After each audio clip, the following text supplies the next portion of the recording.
Hindi mapigilan ng Pacers ang opensa ni Shai at naging consistent ang laro nito sa Game 1 at Game 2 ng NBA Finals. Narito ang mga plays natin na kung saan talagang nalulusutan ng MVP ang depensa ng Pacers, hindi nila kayang mapigilan. Sa play na ito, galing sa taas ang ating MVP, ginamit ang screen, nakabuelo na siya dito tapos biglang hinto, sabay angat na libre na nga sa ere para sa isang jump shot. Nasa free throw line ng bola, nakapwesto sina Shai Gilgeous-Alexander at Chet Holmgren sa 3-point area. Nag-iisa ang defender na malapit sa kanila, pinasa ang bola dito kay Shai na halos libre na nga sa tres, bitaw ng tira, swak na swak ang bola sa ring. Kitang kita na hindi maayos ang depensa ng Pacers sa play na ito. Kakaiba naman ang nakita natin na setup sa play na ito, tatlong players ng Oklahoma City Thunder ang nasa taas, nagkaroon ng switch. SGA nakalapit sa basket, ilang ulit na pumeke at nakakuha ng foul sa free throw line. Ngayon ang punta ni SGA para sa mga free throws na kanya namang naipasok at talagang mahirap madepensahan itong si SGA. Tyrese Haliburton offense naman tayo at merong screen kaagad para sa kanya, nakapwesto ng maganda sa tres, halos libre na, bitaw ng tira, pasok ang bola, simple ang play pero gumagana, nagkakaroon ng libre at open na tres. Bawi naman sa depensa ang Oklahoma, shutdown ng opensa ni Tyrese sa play na ito,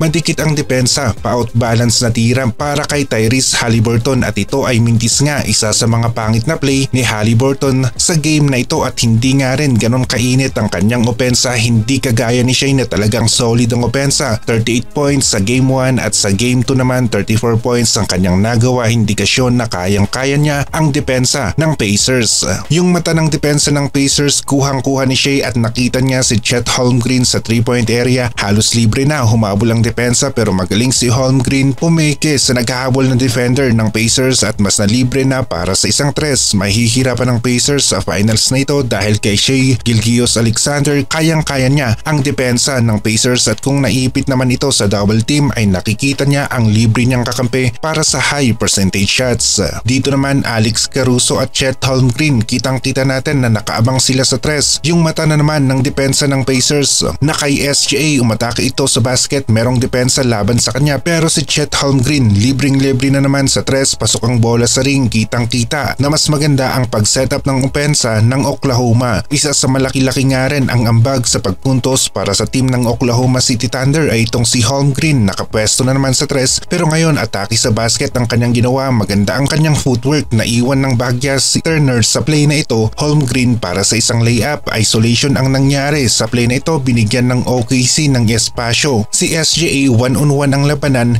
inangatan ni SGA ang kalaban para sa isang jumper, pasok ang bola, 2 points para sa team ng Oklahoma City Thunder. Haliburton naman laban kay Chet, isang mahabang mama ang kalaban niya at mabilis pa nga at maganda ang footwork ni Chet. Hindi nakalusot si Haliburton sa 1-on-1 play at ang resulta turnover para sa team ng Pacers, good defense naman para sa team ng Oklahoma City Thunder. Mapapabilib ka na lang talaga sa offensive skills ni SGA na iwan ang unang defender tapos nalusutan pa niya ang help defense sa loob ng paint. Halimaw talaga ang opensa ni Shai sa NBA. Dito naman ipinakita ni Shai ang kanyang bilis, pagbigay sa kanya ng bola, ikot kaagad, nabura na naman ang unang defender niya tapos may pabali pa sa ere si Shai, double clutch, nakaiwas sa butata, pasok na naman ang bola, hiyawan ang mga tao sa play na ito. SGA nasa taas na naman, binigay na naman sa kanya ang bola at sa kanyang left naman ang drive ngayon, ginamit ang screen, lusot sa unang defender. Siya comes sa help defense, halos hindi na nasabayan si SGA sa angatan, layup ni SGA, pumasok. Haliburton sa game 2, hindi makaporma, iilan ng attempt tapos panay pa nga ang mintis na tira, lalong-lalo na sa first half. Kaya naman Oklahoma City Thunder, natambakan na ang team ng Pacers. Iba talaga si SGA, double team kaagad sa taas pa lamang. Kaya naman meron siyang kakampi na nalilibre para sa magandang tira. Ganito madalas ang nangyayari para sa team ng Oklahoma dahil kay SGA at napipilitan ng Pacers na i-double team nga ito, pero ang problema, nahahanap ni SGA kung nasaan ang libre niyang kakampi. Kapag isolation, 1-on-1 ang labanan, ganito naman ang ginagawa ni SGA, pinapanis ang depensa nang nagbabantay sa kanya, dribble dito, sabay step back, nagkakaroon ng espasyo para sa magandang tira. May post move nga rin itong si Shai, pinostehan ng defender, merong double team, madikit at masyadong physical ang depensa, foul ang naging tawag ng referee. SGA na naman ang binabantayan dito. Haliburton talagang maalat ang opensa, kanyang mga tira hindi pumapasok. Ganito ang eksena ng laro ng Oklahoma kontra sa team ng Pacers sa game 2 at kung matatandaan natin, natambakan ng Oklahoma ang Pacers sa game 1. Yun nga lang hindi naging matalino ang Oklahoma sa kanilang Game 1 at hinayaan nilang makahabol ang Pacers sa score at ang Pacers nga ang lamang nung naubos na ang oras sa 4th quarter dahil sa tira nga ni Tyrese Haliburton. Dito sa Game 3, home court naman ng Pacers pero para sa akin lamang talaga ang laro ng Oklahoma kung hindi nila mapipigilan ang halimaw na opensa ni SJ at kung ganito 30 plus points ulit ang magagawa niya dito sa Game 3 tapos nasabayan pa nina Chet at Jalen Williams ng magandang opensa ay makukuha nila ang Game 3 laban sa team ng Pacers pero home court nga rin ng Pacers at ipinakita nila na kaya nilang makahabol kontra sa team ng Oklahoma City Thunder sa Game 1 pero hindi na nila ito nagawa sa Game 2 dahil na rin sa naging mas maingat nga ang team ng Oklahoma City Thunder. Hindi na nila inulit pa ang kanilang pagkakamali sa Game 1, halos parehasan pa rin naman ang laban pero para sa atin ay nakakalamang talaga ang laro ng Oklahoma City Thunder kontra sa team ng Pacers.